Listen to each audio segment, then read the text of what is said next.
एक समय की बात है। एक राज्य में एक प्रतापी राजा राज करता था। एक दिन उसके दरबार में एक विदेशी आगंतुक आया और उसने राजा को एक सुंदर पत्थर उपहार में दिया। राजा वह पत्थर देख बहुत प्रसन्न हुआ। उसने उस पत्थर से भगवान विष्णु की प्रतिमा का निर्माण कर उसे राज्य के मंदिर में स्थापित करने का निर्णय लिया और प्रतिमा निर्माण का कार्य राज्य के महामंत्री को सौंप दिया।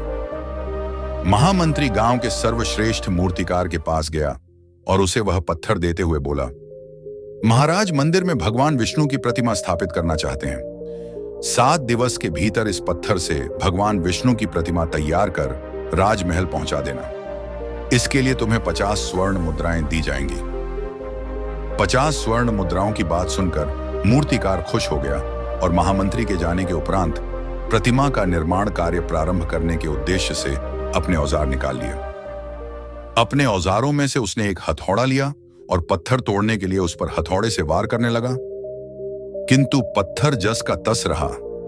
मूर्तिकार ने हथौड़े के कई वार पत्थर पर किए, किंतु पत्थर नहीं टूटा।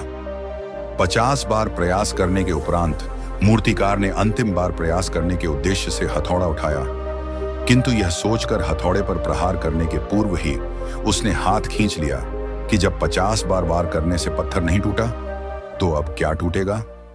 वह पत्थर लेकर वापस महामंत्री के पास गया और उसे यह कह वापस कर आया कि इस पत्थर को तोड़ना नामुमकिन है, इसीलिए इससे भगवान विष्णु की प्रतिमा नहीं बन सकती।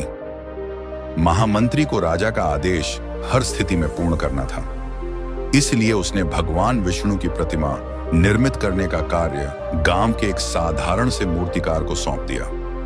पत्थर लेकर मूर्तिकार ने महामंत्री के सामने ही उस पर हथौड़े से प्रहार किया और वह पत्थर एक बार में ही टूट गया। पत्थर टूटने के बाद मूर्तिकार प्रतिमा बनाने में जुट गया। इधर महामंत्री सोचने लगा कि काश पहले मूर्तिकार ने एक अंतिम प्रयास और किया होता तो सफल हो गया होता और 50 स्वर्ण मुद्राओं का हकदार बनता। मित्रों, हम भी अपने जीवन में ऐसी परिस्थितियों से दो चार होते रहते हैं। कई बार किसी कार्य को करने के पूर्व या किसी समस्या के सामने आने पर उसका निराकरण करने के पूर्व ही हमारा आत्मविश्वास डगमगा जाता है और हम प्रयास किए बिना ही हार मान लेते हैं। कई बार हम 1-2 प्रयास में असफलता मिलने पर आगे प्रयास करना छोड़ देते हैं, जबकि हो सकता है कि कुछ प्रयास और करने पर कार्य पूर्ण हो जाता या समस्या का समाधान हो जाता। अगर आपको यह कहानी अच्छी लगी हो तो इसे लाइक जरूर करें ताकि यह कहानी और भी ज्यादा लोगों तक पहुंच सके और उन्हें भी इससे प्रेरणा मिल सके। ऐसी ही और दिलचस्प और प्रेरणादायक कहानियां सुनने के लिए हमारे चैनल को सब्सक्राइब करना ना भूलें। मिलते हैं अगली कहानी में एक नई सीख और प्रेरणा के साथ। धन्यवाद।